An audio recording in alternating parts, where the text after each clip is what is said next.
Hello, everyone. Welcome to our Lord's Day Holy Reading. Nice to have you with us, and we're ready to get started.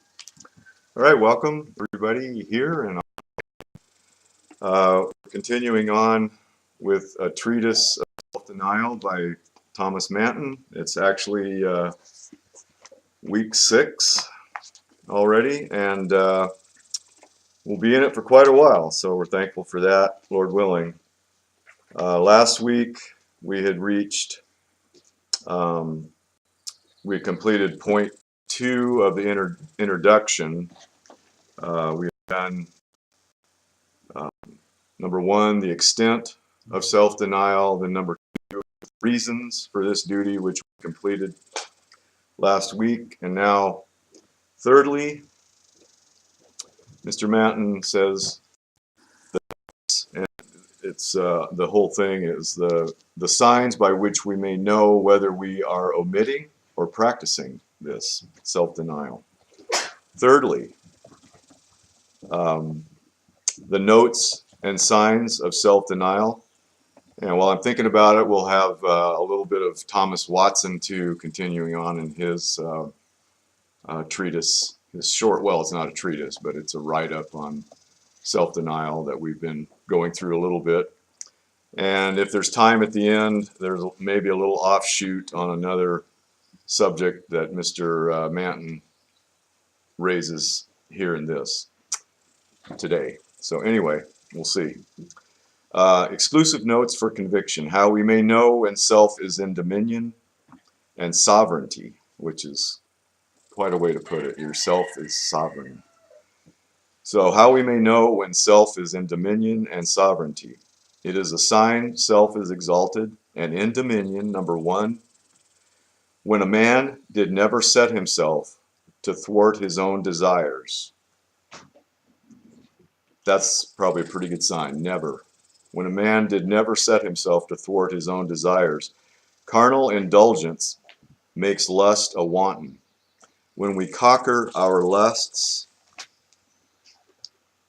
and where was that? That was quite a word. I looked that up, which I can't find it now. Well, I don't think I wrote it down actually. It means to indulge. When you indulge your lusts, there was others too, but indulge is basic idea. When we indulge our lusts, they grow contumacious and stubborn, which contumacious is stubborn and other similar words. They that gratify their senses and wallow in all fleshly delights never knew what it was to be exercised in Christ's school. A man that cannot deny his ease and pleasure in any way is not fit for Christ. Ecclesiastes 2, verse 11, whatever my eyes desired, I kept not from them. I withheld not my heart from any joy. When men can remit nothing of their vanity and luxury, they make Christianity to be but a notion and an empty pretense. They are men and women of pleasure when Jesus Christ was a man of sorrows. The children of God are always wont to cross themselves in things which they most affect, which is in things which they most love. If they're true children of God, they will deny themselves at some level in things which they most love, is what he's saying. As David poured out the water of Bethlehem when he longed for it, which is 2 Samuel 23, verses 15 through 17. And David longed and said, "Oh, that one would give me a drink of the water of the well of Bethlehem, which is by the gate." And the 3 mighty men brake through the host of the Philistines and drew out of the well of Bethlehem that was by the gate, and took it, and brought it to David.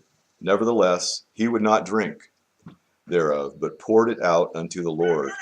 And he said, "Be it far from me, O Lord, that I should do this. Is not this the blood of the men that went in jeopardy of their lives?" Therefore he would not drink it. These things did these 3 mighty men. So there's an example from the scriptures.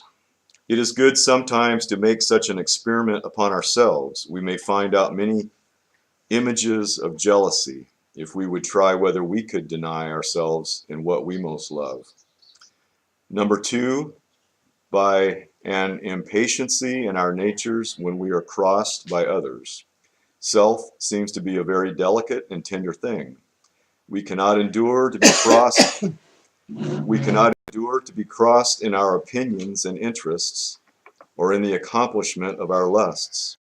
Haman was sick and cast upon his bed because he lacked Mordecai's knee. Always our affliction argues the greatness of our affection, how affects us. We are put in position to be the smallest thing, the smallest thing to be judged of men. 1 Corinthians 4 verse 3. It is a very small thing that I should be judged of you, or of man's judgment. Yea, I judge not mine own self. I had a little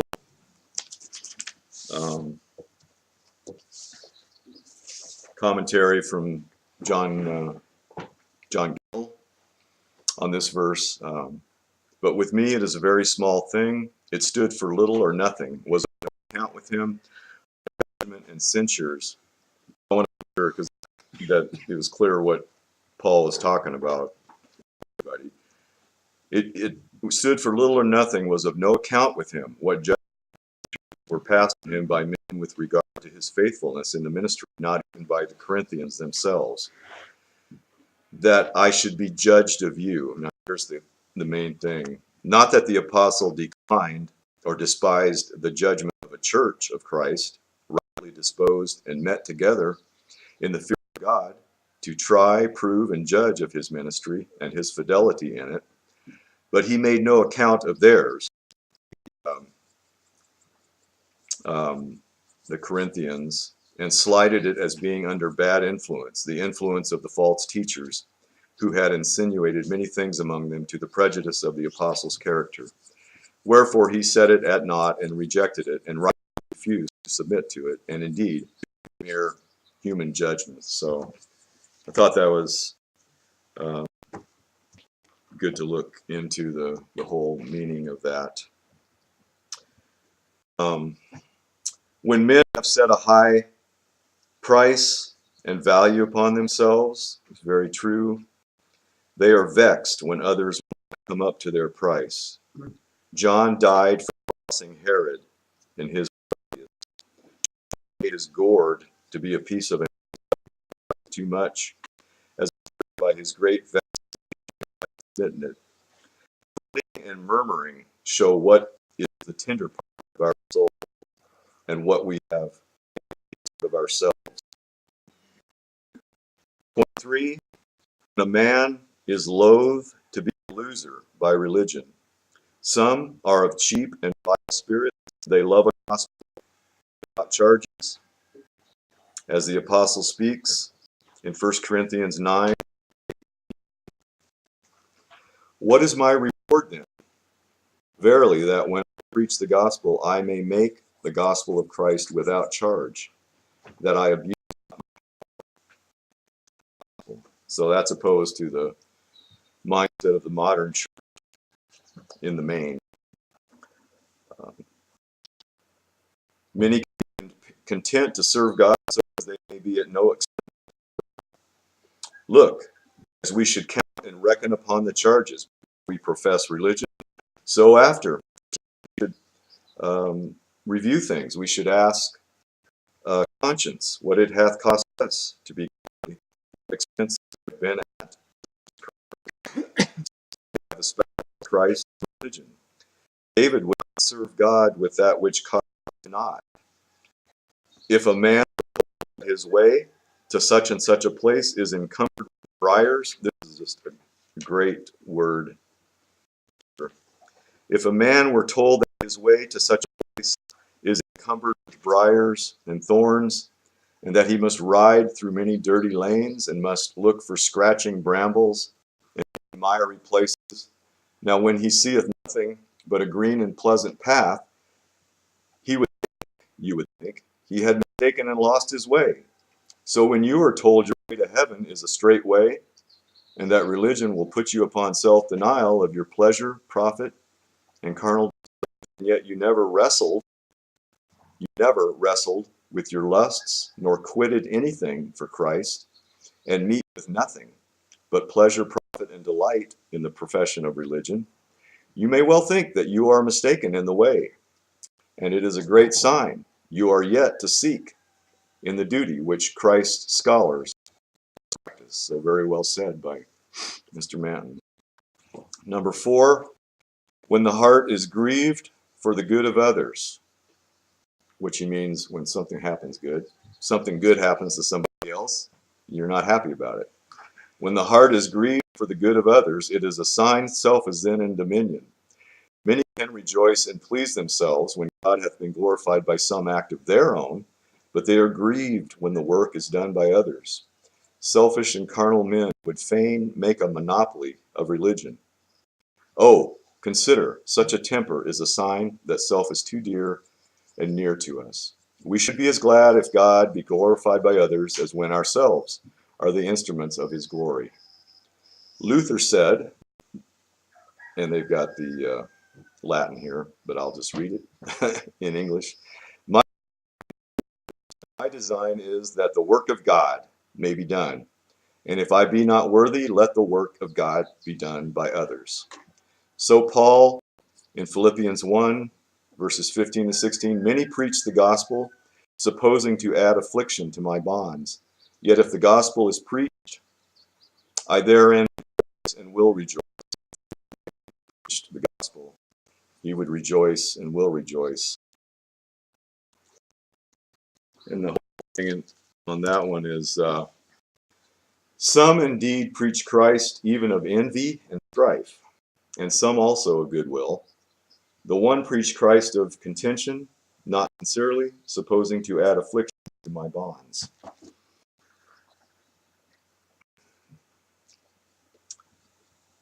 It is a Pharisee's spirit to malign and envy the good of others.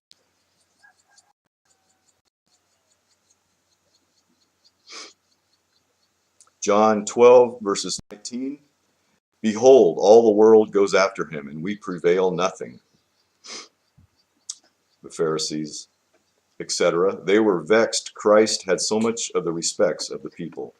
Men would monopolize all respect to their faction and keep a devotion to their interest.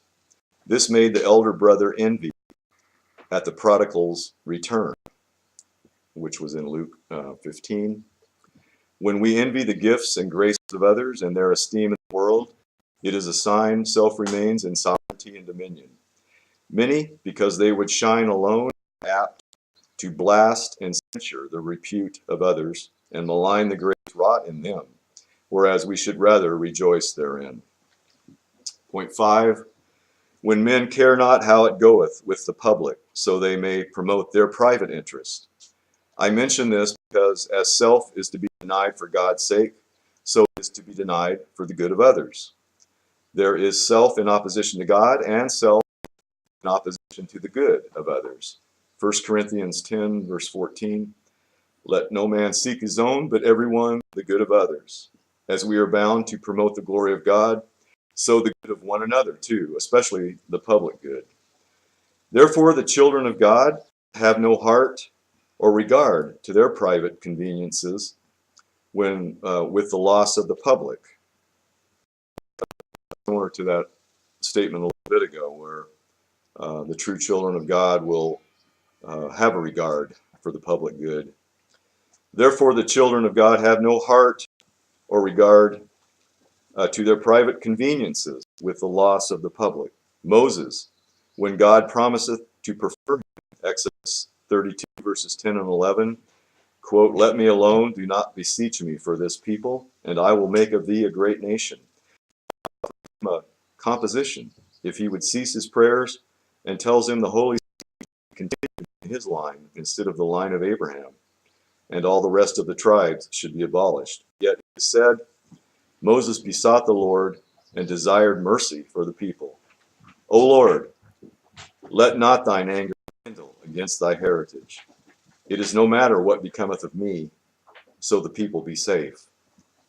And so in Nehemiah 5 verse 18, I took not the bread of the governor, because the bondage was heavy on the people. He would not take the necessary support and maintenance, whereby the greatness of his place, contrasted with that, might be borne out, because there was affliction on the children of God. But now carnal men cannot how they embroil a nation, nor how it goes with the public affairs, so long as they may promote their own interests in self, in place and honor. The children of God are want to yield up all their own interest for a public good. Jonah 1 verses 10, Jonah 1 verse 10, cast me into the sea, so the tempest may be still, no matter what becomes of me. And so when there was great trouble, contest about his place, he was a theologian of the 4th century. Doth my honor trouble you? I guess I looked into it a little bit. He was involved in some controversies toward the end of his life, and he went kind of into hermithood. But anyway, Mr. Manton writes, let me go aside in obscure silence and live neglected and die, and my bones thrown into the dark, where they may not be found or known. And that brings us to part 2 of this section. And it would be the other half of it, which I'm not going to proceed today, as there are. We just did the exclusive marks, so these would be, and the signs that show that we are in self-denial, at least in some aspect.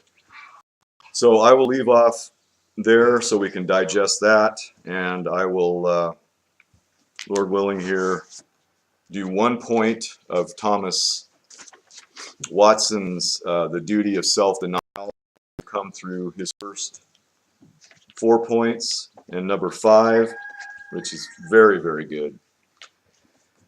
A Christian must deny pride and self-conceit. Job 11 verse 12, vain man would be wise. In the Hebrew, it is empty man. Man is a proud piece of flesh. He is apt to have a high opinion of himself. Acts 8 verse 9, Simon had been a sorcerer there for many years, claiming to be someone great. Sapor, P-O-R, calls himself brother of the sun and moon. Commodus, the emperor, called himself the golden Hercules. The Persian kings made others worship their images. Such as view themselves in the flattering looking glass of self-love appear bigger in their own eyes than they are. They think their spark is a sun. They think their drop is a is a sea. They are highly conceited of their acumen, their wit and abilities, and are ready to despise others. The Chinese think, Mr.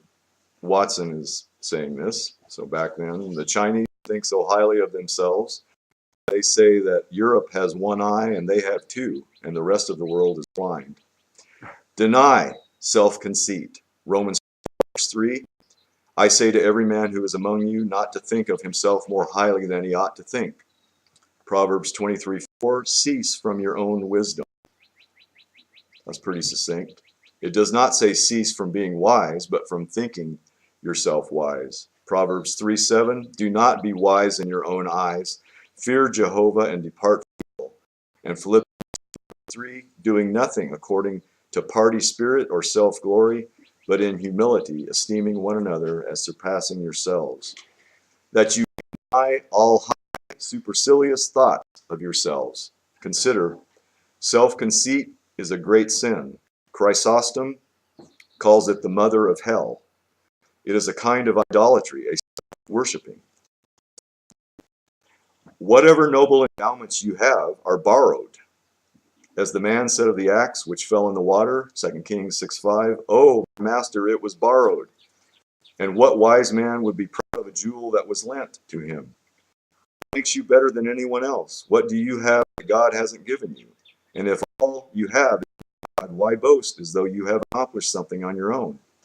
1 Corinthians 4:7. And the moon has no cause to be proud of her light, for which she is indebted to the sun. Whatever acuteness of wit or sageness of judgment you have, think how far short you come. How far short do you come of that knowledge which Adam had in innocence? He was the oracle of wisdom. He could unlock nature's dark cabinet and find out those secrets which bewilder us.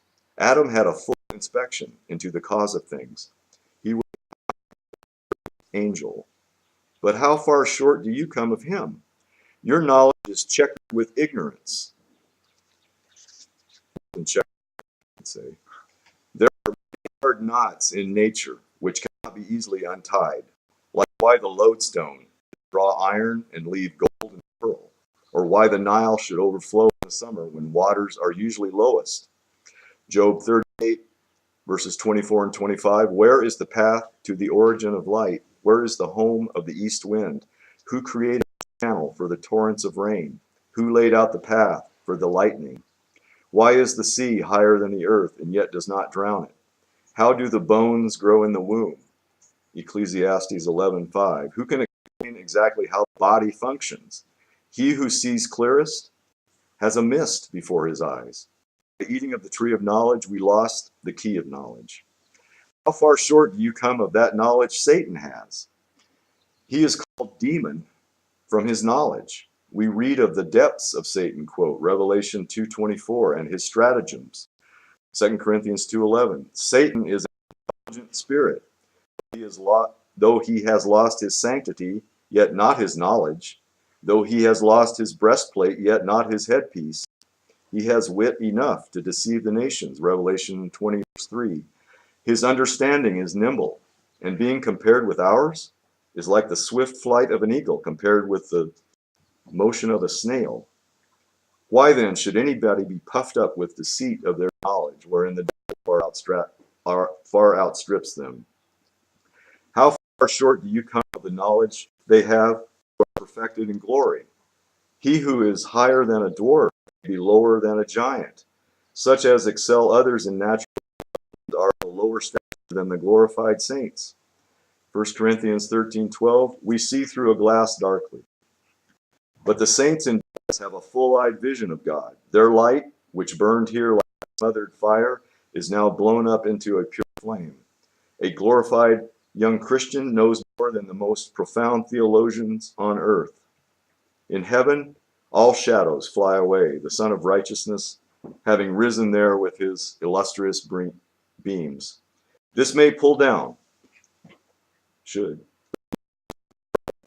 and self-conceit. Your dark side is broader than your light side. Your ignorance is more than your knowledge. Your knowledge is but candlelight. Your ignorance as the Sumerian darkness. Job 26:14, how little a portion is known of God. The Septuagint renders it how little a drop.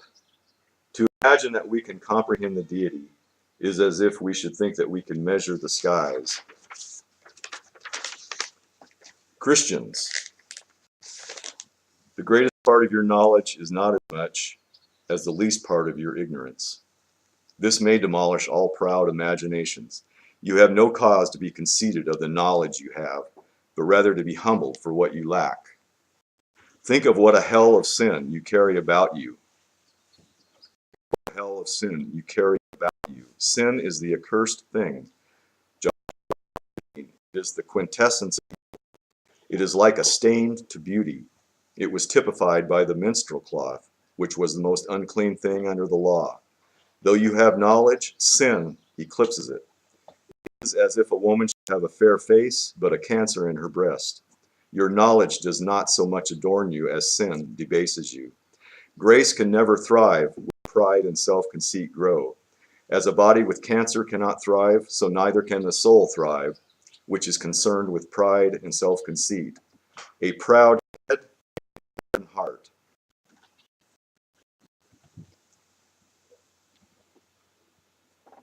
A supercilious, okay, let's see. Oh, a supercilious, conceited, a supercilious conceitedness is odious. Supercilious has two meanings: lofty, with pride; dictatorial, overbearing; manifesting haughtiness, overbearing, as a supercilious air or behavior. A supercilious conceitedness is odious and much lessens any worth in a person. It is like a great flaw in a diamond. The more one values himself, the less God and angels value him. Let a person be eminent, yet if he is self-conceited, he is loved by none. He is like a physician who has the plague. Though he may be admired for his skill, yet none care to come near him. Such as have a high opinion of their own excellencies are on the fast track to eternal ruin. Either God infatuates them, Isaiah 29:14, or denies a blessing to their labors, or allows them to fall into some great sin. Peter, so well conceited of himself, as if he had more grace than all the apostles, the Lord let him fall very low. He denied Christ with an oath, and imprecation. Imprecation is the act of imprecating or invoking evil on anyone, a prayer that a curse or calamity may fall on anyone. Matthew 26:74, Peter wished a curse on himself if he knew Christ. I don't think he cursed Christ. No. The Lord sometimes lets vain, conceited people fall, not only foully, but finally. Quote, the doves, says Pliny, take pride in their feathers, and in their flying high at last, they soar so high that they are now prey to the hawk. So when men fly high in self-conceitedness, they become prey to the prince of the air. And finally, let all this make us deny our pride. Let it kill the worm of self-conceit. If we are proud of our knowledge, the devil does not care how much we know. Let Paul be our pattern. Though he was the chief of the apostles, he says, I am less than the least of all God's people. Ephesians 3:8. And 2 Corinthians 12:11, I am nothing. This illustrious apostle, a star of the first magnitude, shrank into nothing in his own eyes. It is excellent to be like Moses, whose face had a luster on it, but, quote, he was not aware that his face was radiant. Exodus 34:29. And I think I have time here to cover what I was talking about. I mean, it was referring to Ecclesiastes chapter 2, verses 1 through 11. The reason I'm going to touch on this is because it's been on my mind at times. The sin of mirth, out of control, which is pretty prevalent, and it has been really in our society for quite a while, but I think it's at an all-time apex.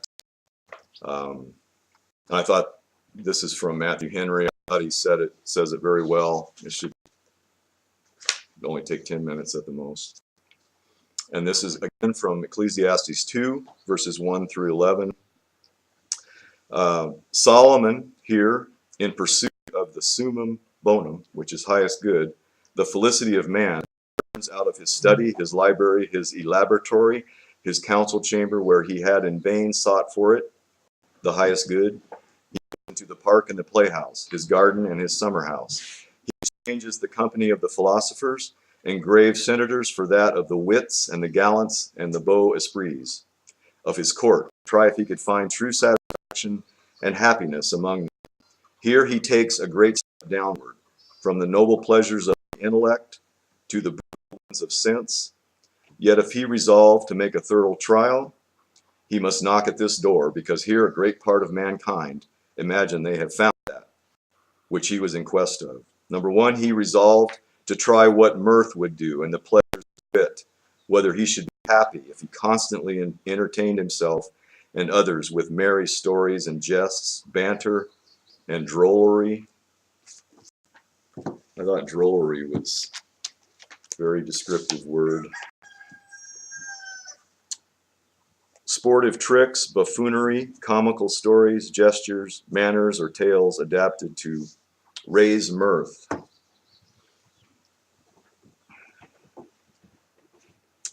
If he should furnish himself with all the pretty ingenuous turns and repartees he could invent or pick up, fit to be laughed over, and all the bulls and blunders and foolish things he could hear of, fit to be ridiculed and laughed at, so that he might be always in a this experiment made, quote, finding that in much wisdom is much grief, and that those who are serious are apt to be melancholy, I said to my heart, go to now, I will prove it with mirth.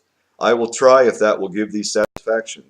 Neither the temper of his mind nor his outward condition had anything in him to keep him from being merry, but both agreed, as did all other advantages, to further it. Therefore he resolved to take a lease this way, and said, enjoy pleasure, and take thy fill of it. Cast away care, and resolve to be merry. So a man may be, and yet have none of these fine things which he here got to entertain himself with. Many that are poor are very merry. Beggars in barn are so to a proverb. Mirth is the entertainment of the fancy, and though it comes short of the solid delights of the rational powers, yet it is to be preferred for those that are merely carnal and sensual. Some distinguish a man from the brutes not only as animal rationale, a rational animal, but as animal risibae, laughing animal.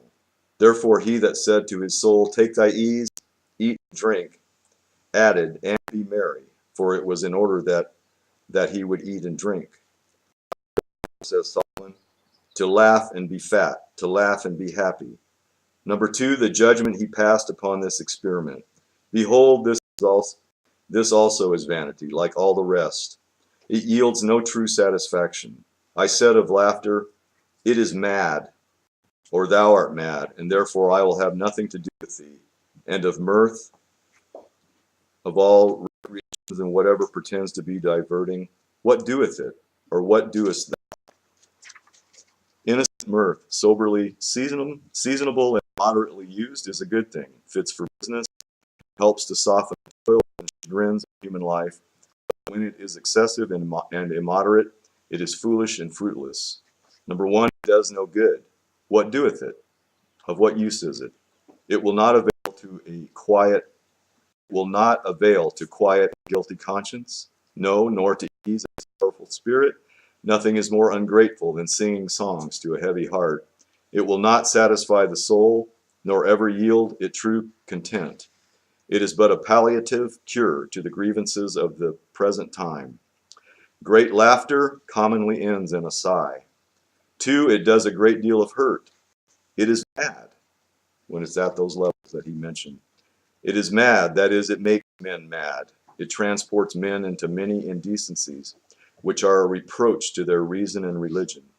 They are mad that indulge themselves in it, for it estranges the heart from God and divine things, and insensibly eats out the power of religion. Those that love to be merry forget to be serious, and while they take the timbrel and harp, they say to the Almighty, depart from us.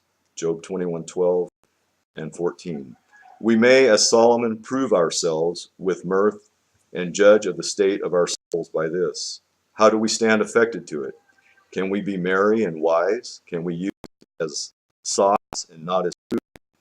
But we need not try, as Solomon did, whether it will make a happiness for us. We make his word for it. It is mad. And what does it? Laughter and pleasure, says Temple, come from very different affections of the mind. For as men have no disposition to laugh at things they are most pleased with, so they are very little pleased with many things they laugh at. I thought that hit a lot of the things that I've been thinking about that, and that reminds me, had a little blurb here from Matthew Henry on Ecclesiastes 2:10. It says, and whatsoever mine eyes desired, I kept not from them. Matthew Henry says, though this sense is only mentioned, is the eyes, all are meant, all the senses. He denied himself of nothing that was agreeable to him, that was pleasing to the eye, to the ear, to the taste, or any other senses. He indulged himself in everything, and this is the part I underlined and highlighted. Observing a proper decorum and keeping himself within the due bounds of sobriety and good sense. So to me, that there's almost an extra chance for delusion there. You're thinking you're being very proper and with the bounds of sobriety of the community. Everyone thinks you're, great. At that time, you can still be, obviously, you're not denying yourself anything. Think that your state is good, probably in many ways. I withheld not my heart from any joy. The Targum says, from all joy of the law. But it is to be understood of natural pleasure and of the gratification of the senses in a wise and moderate manner.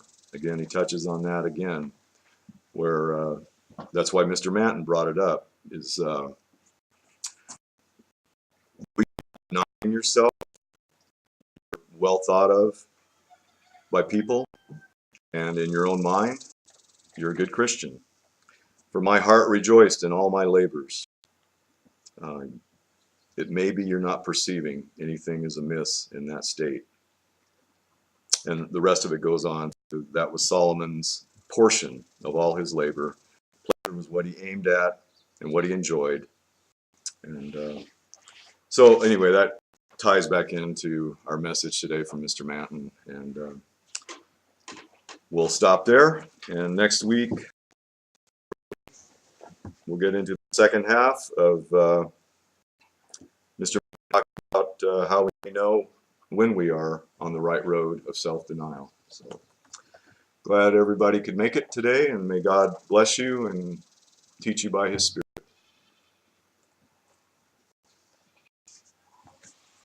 Amen. Thank the Lord. And yes, everyone on the line, thanks for joining us. And Lord willing, we will talk to you again soon.